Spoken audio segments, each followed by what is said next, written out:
The content of some of these stories may be considered disturbing by some individuals, and viewer discretion is advised. And if you have a story you would like to send my way, please go to astheravendreams.com and click the button to do so. And of course, thank you.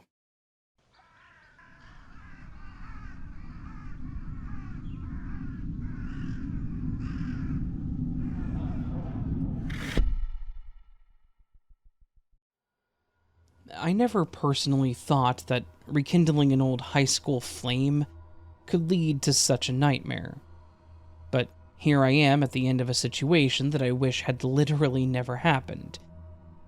If anyone can invent a time machine to help me go back a couple months, please let Raven know so he can send me your address. I'll pay you, I promise. Sorry, I cope with humor. Anyways, I was on Facebook a couple of months ago, and it suggested a face that I hadn't seen in about 10 years. A guy named Alex. Alex was my boyfriend in freshman and sophomore years in high school. But we were both kids and had no idea what the hell we were doing, and so we ended up walking away from the relationship. Both heartbroken and thinking that it was the end of the world. It wasn't. We both moved on and grew up. I added him on Facebook and he immediately accepted, saying that he was just thinking about me. I mentioned that Facebook recommended him, so they must be reading his mind, and we just had a really nice conversation, reminiscing and talking about life since then. We were both kind of in the same places in our lives. Single, not really looking, no kids, focusing on our careers, etc. We even met up for coffee twice just to talk about nothing in particular, and it was kind of nice having him back in my friendship circle, because Alex always was a cool dude, and he and I were pretty good friends both before and after our 2-year relationship. Overall, it was nice, and I was happy to have him around again. But then came Alex's most recent fling, Shauna.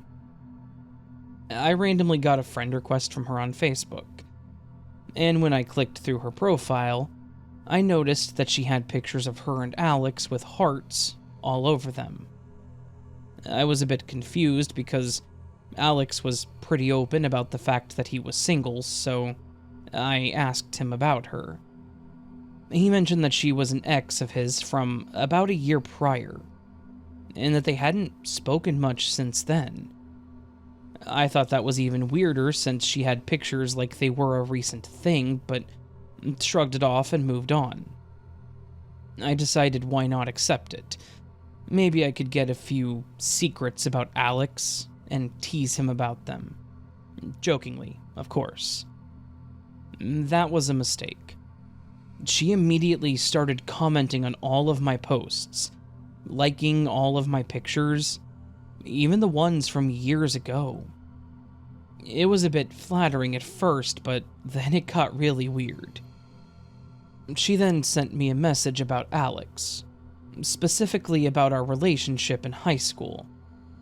I told her that we were just kids, and we thought that it was a serious thing, but that we realized that there was a lot more to life than our silly little relationship. Then she came back asking how far we went, which was an incredibly invasive question. I told her that I really didn't feel comfortable talking about it, and she started asking specifics. Like, had I specifically done this to him, and had he specifically done that to me? I was a bit sickened by this. Again, really personal stuff that was not appropriate to talk about to someone that you just met on Facebook. I told her that I was done with the conversation, and that if she kept it going, I was going to block her. To which she sent me a picture that included her and Alex in a very compromising way. I'm not going to detail it, and I immediately blocked her after that. I made it a point to tell Alex what she had done and said, and he apologized profusely. He said that it was really messed up, and that he had no idea why she would do that. He mentioned that they broke up amicably, that she wanted kids and he didn't, and it caused a rift that could not be fixed between them, and they really just hadn't spoken since. He also mentioned that he would message her asking her what the hell was wrong with her. I thought that that would be the end of it, but it wasn't, of course. About a week later, I was sitting at a coffee house having a drink with my bestie, and out of nowhere this woman walks up to us and sits in the chair next to me at the table. I kind of looked at her like, what the hell is this woman's problem? And then it clicked who it was. It was Shauna. But she did look a bit different. Shorter hair, differently colored, but the same face. I could feel myself go pale as she stared at me with this messed up smile and just said, "Hi, Emily." I could tell that my friend was just as uncomfortable as I was, and I just said, "Oh, hi, Shauna?" She laughed, saying that she was scared that I wouldn't recognize her without Alex on top of her, and then said that we needed to talk. I told her that we really didn't need to talk and that she should just leave me alone, but she literally laughed and waved me off. She started in telling me that I needed to back off from Alex because they were soulmates and that they were going to be together for the rest of their lives and that there was nothing I could do about it. I literally responded with, "Okay," and she laughed again. "No, it's not okay, Emily. You are in my way. Alex left me because of you. He thinks he's still in love with you, and he's not. He's in love with me, and we are going to have a beautiful family." She moved her arm and grabbed my hand that was sitting on the table as she stared at me. "If you get in my way, I'm going to kill you." Then she turned to my friend who was sitting at the table and said, "I'll kill you too, since you're a witness."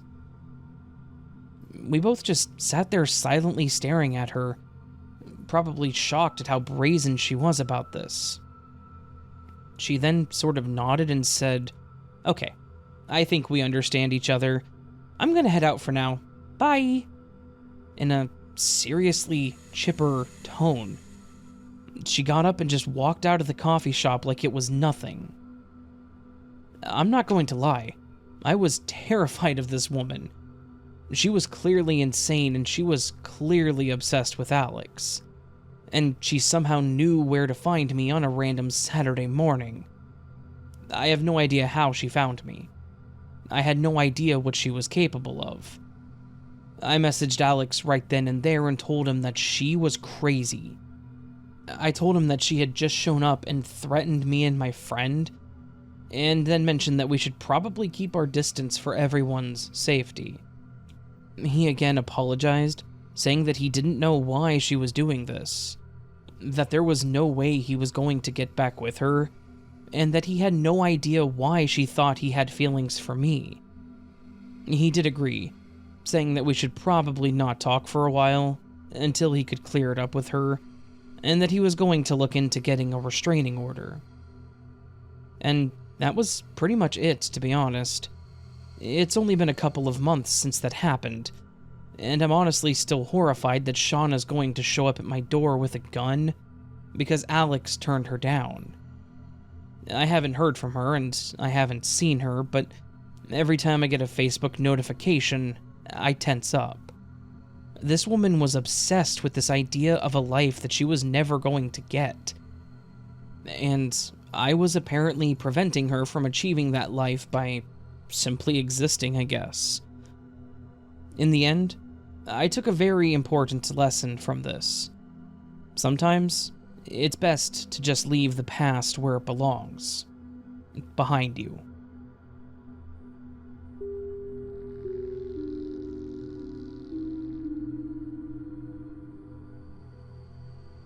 I first met Hannah online.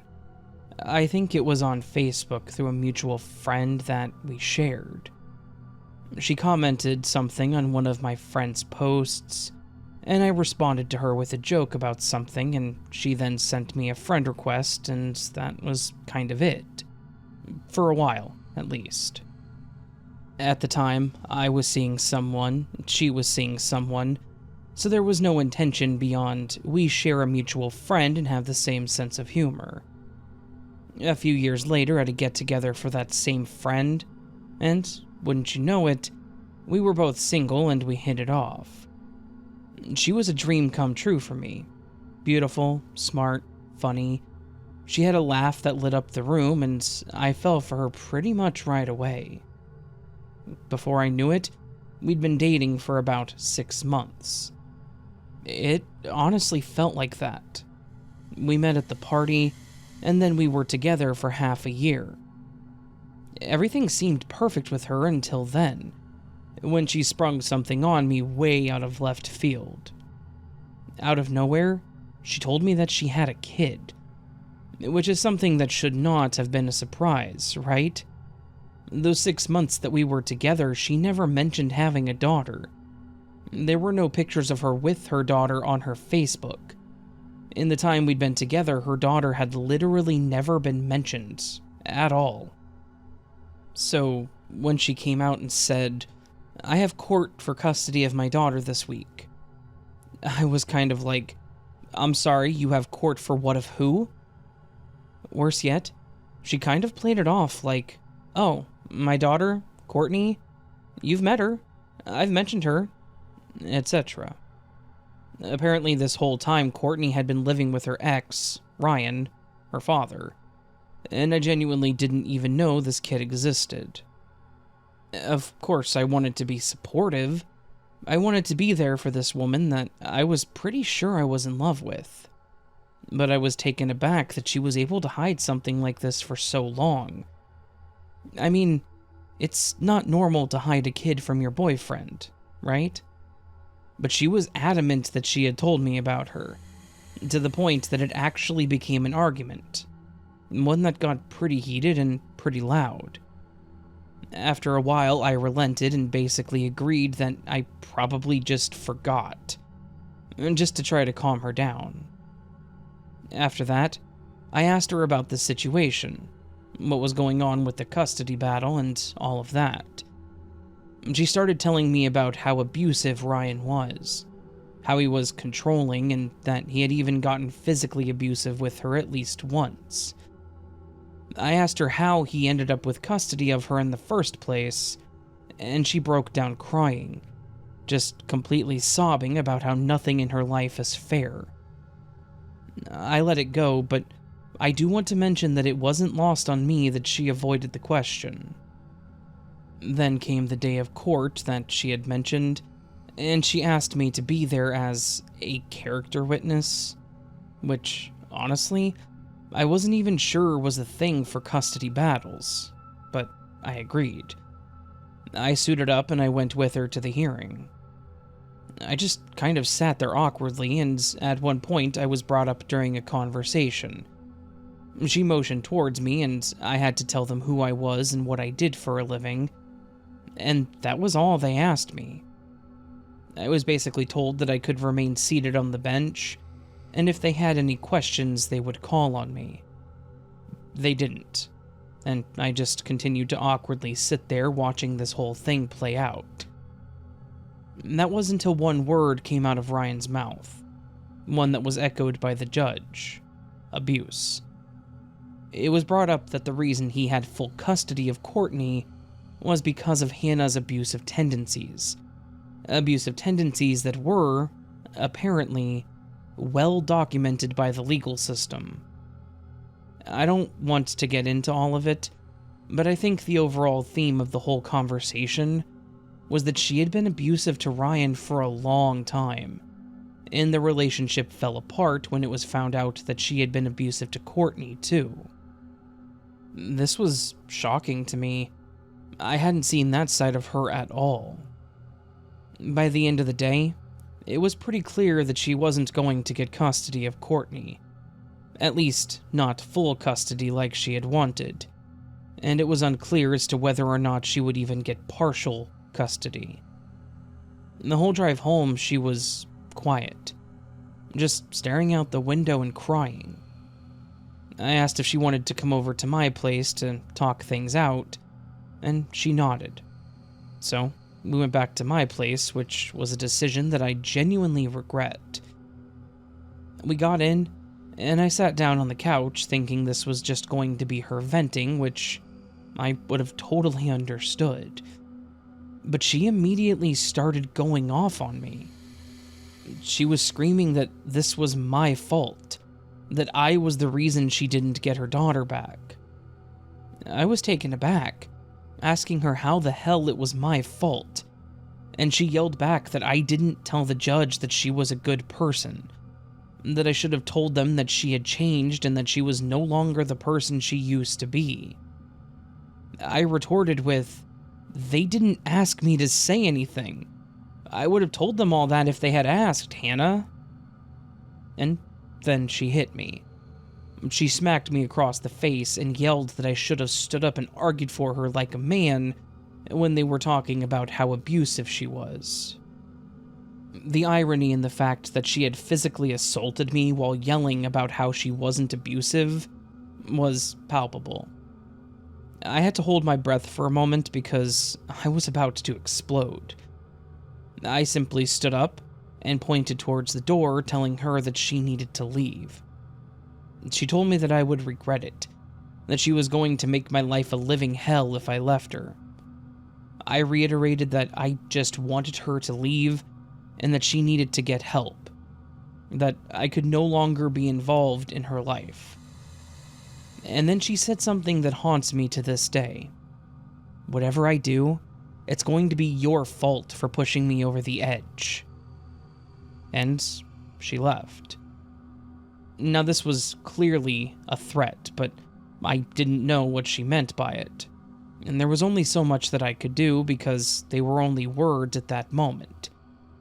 In fact, they were only words for about 2 days, until I got a knock on my front door, and when I opened it, I was met with 3 police officers asking very aggressively if Hannah was in my apartment. I was confused and honestly a bit scared, and I told them that I hadn't seen her and even gave them permission to come in to verify. Not something I would normally do, but this seemed incredibly serious. While 2 of the officers started looking around the apartment and clearing the rooms, the 3rd one asked me to have a seat because he had some questions for me. I asked him what was going on, and he asked me when the last time I had seen Hannah was. I told him that it had been a couple of days. He pressed me harder, asking me for a specific time, things that were said, etc. I told him everything about the argument, how she was upset about the custody case, and I told him that she had left after she got physical with me, and that was it. He asked me if he could see my phone to make sure that she hadn't called or messaged. I showed him that the last call was from her that morning that she had court, and that she hadn't texted me since before that. And I told him that I hadn't had any contact with her since then. I then, again, asked what the hell was going on. The other 2 officers came back into the living room, and that's when they started explaining things to me. Apparently, I was the last person to see Hannah before she went over to Ryan's house. They gathered from him that she was distraught and asked if she could come in, and he told them that she had said something about me assaulting her, and for some reason he fell for it and let her in. At some point, she had taken a blunt object and knocked him clean out, and then kidnapped their daughter, and she'd been on the run ever since. They wanted to make sure that I had nothing to do with it. I told them that I was not a part of that we had broken up that day because of the argument, and I told them that I had not touched her at all, mentioning that she had hit me, and that's when I told her to get out. They seemed to believe me, and told me that if I had heard anything from her, I needed to call them immediately. I agreed, and I told them that I would, and after they left, I was lost. How had this woman that I thought I was in love with managed to turn so quickly to someone that would go as far as kidnapping a child? How had I never seen the signs of who she really was? Was I really that disillusioned, or was she that good at hiding it? And this is pretty much where the story ends for me. After the police asked me the questions, I was no longer involved. The next day, Hannah was caught. She was pretty obviously being looked for, and she stayed in town. In fact, she actually went to her mother's house and was hiding out there. She told her mom that she had won custody of Courtney, but her mom did not believe her. And the police did show up to ask her questions. When they did, Hannah was there, and she was taken into custody. And that was that. She's doing time now for her acts, and I can safely say that she will probably never see her daughter again. Is that sad? Absolutely.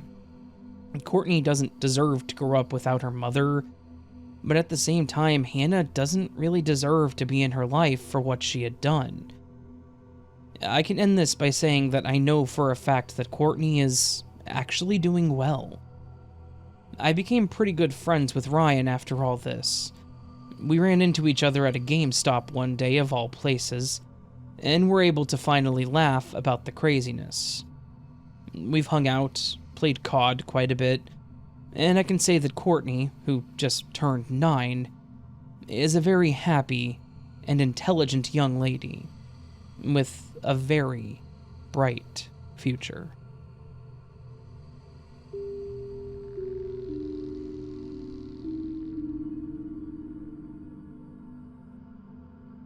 I met Karen at a summer barbecue that was hosted by a mutual friend of ours. She was a bit of a wallflower at the party. She didn't seem to want to bring too much attention to herself, but I thought that she was cute, and after a couple of drinks, I figured, why not go and introduce myself to this rather cute and shy gal? I think she was surprised when I walked up to her and just introduced myself. But we hit it off pretty quick. She made a joke about something that I apparently thought was hilarious in my slightly buzzed stupor. I laughed way too loud and caused a bunch of people to look over at us, which made her blush a bit, which made me think that she was the cutest thing ever. My point is that we were pretty much bound to get together, and I think that we both saw it. So, we started dating. And for a while, things were heavenly. We would go on long drives, have picnic dates in the park, and we even spent a weekend on my couch watching some TV show that she loved. But as the weeks turned into a couple of months, I did start to notice some unsettling traits in Karen. She had a bit of a temper. I don't mean the, I'm not in a good mood, please don't talk to me kind of temper. I mean the, if I'm in a bad mood and you do anything wrong, there's going to be a new hole in the wall kind of temper. She would get explosively angry over the most trivial things. Like if I forgot to buy milk at the store, or if I had spoken to a female coworker for too long. I tried to be understanding. I thought maybe she was going through something and she just wasn't ready to talk about it or something like that. But I'm also an adult, and I'm not going to be controlled or chastised for things that really don't matter in the end. We ended up having a pretty massive fight, one where we both said words that we probably shouldn't have, and it was at that point that we decided to break it off. We clearly were not as compatible as we thought. She packed up the few things that she'd been keeping at my place, and she left. The apartment honestly felt eerily quiet without her, and something about that silence actually had me feeling pretty depressed. I spent most of the evening lost in thought, replaying parts of our relationship in my head, and doing what I should not be doing, drowning my sorrows in alcohol.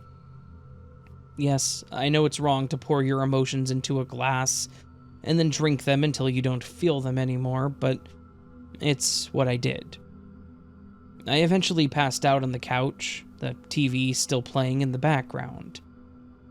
I woke up rather slowly and groggily the next morning. My head was hurting and I was hesitant to open my eyes.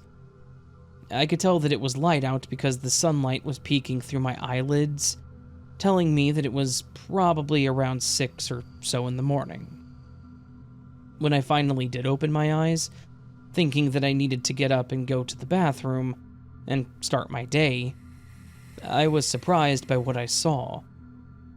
Karen was sitting right there in the armchair across the coffee table, holding a rather large kitchen knife in her lap. My heart stopped. For a moment, I thought that I still had to be dreaming, that this was just some weird drunken nightmare playing out in my head, but the look in her eyes told me that this was all too real. I managed to choke out the words to ask her what the hell she was doing there, and she just stared at me with this blank and emotionless stare. She was completely devoid of all emotions as she sat and watched me struggle to comprehend the situation, her hand still gripping the knife's handle. I just want you to know that I've been here all night, and I really considered doing it. She dropped this sentence like she was just trying to tell me something in passing, like it didn't mean anything more than the words that she said. Those words were suffocating, and I cannot overstate the fear that I felt in that moment. She stood up from the chair, placed the knife on the coffee table with a clattering noise that honestly made me jump, straightened her sundress out, and then walked straight out the front door. I sat there on the couch feeling paralyzed and really unsure of what to do. Should I call the cops? And tell them what? That my ex-girlfriend broke into my apartment while I was drunk, sat in my armchair to watch me sleep, and contemplated murdering me? I don't think it's illegal to think about murdering someone, and she still had a key, a detail that I hadn't thought about when she left, so I'm not even sure she did anything illegal. She scared the hell out of me, that much is for certain. Instead, I did what I could do.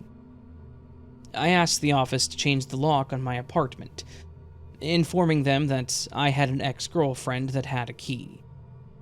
I had to pay for it, of course, but it was a small price to pay for my safety. I also sent a message to her sister, letting her know that she needed to get help, informing her of our fight and what she had done that morning. I'm pretty sure that she blocked me after that, but oh well, at least someone knew just in case.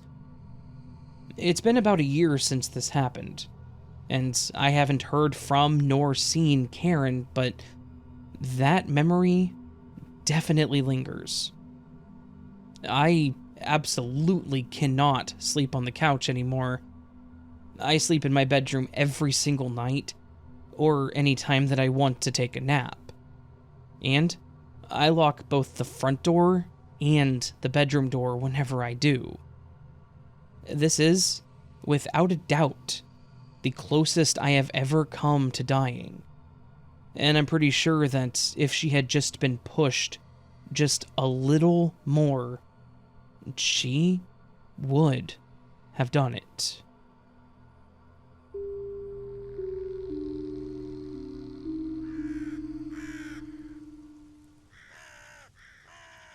So, that, my friends, was a collection of some crazy ex stories.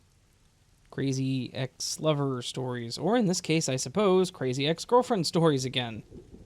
I don't mean to lean these in one direction or another, obviously, it's dependent upon what stories I get. One of these was from a female perspective, but it was still a crazy ex-girlfriend, so Yeah. Just crazy X stories. You know, um, people are crazy. That's just kind of the end of that. It doesn't matter what gender you are, who you are, your history, your background. If you're crazy, you're crazy? No. I don't know what I'm trying to say. You know what? You all have heard me ramble enough that you can probably piece together my thoughts by listening to that mixed up potato salad sentence that I just gave you. So there you go. Now I want potato salad. I hope you're all having a beautiful day, you know, and I hope that you enjoyed this collection of stories. And if you did, I would appreciate it if you would hit that thumbs up button. The one that points upward is the thumbs up button. It means you like the video, and you're telling YouTube that you enjoyed the video. The other thing you can do is subscribe to the channel. Hit the subscribe button if you're new and liked what you heard and want more content like this.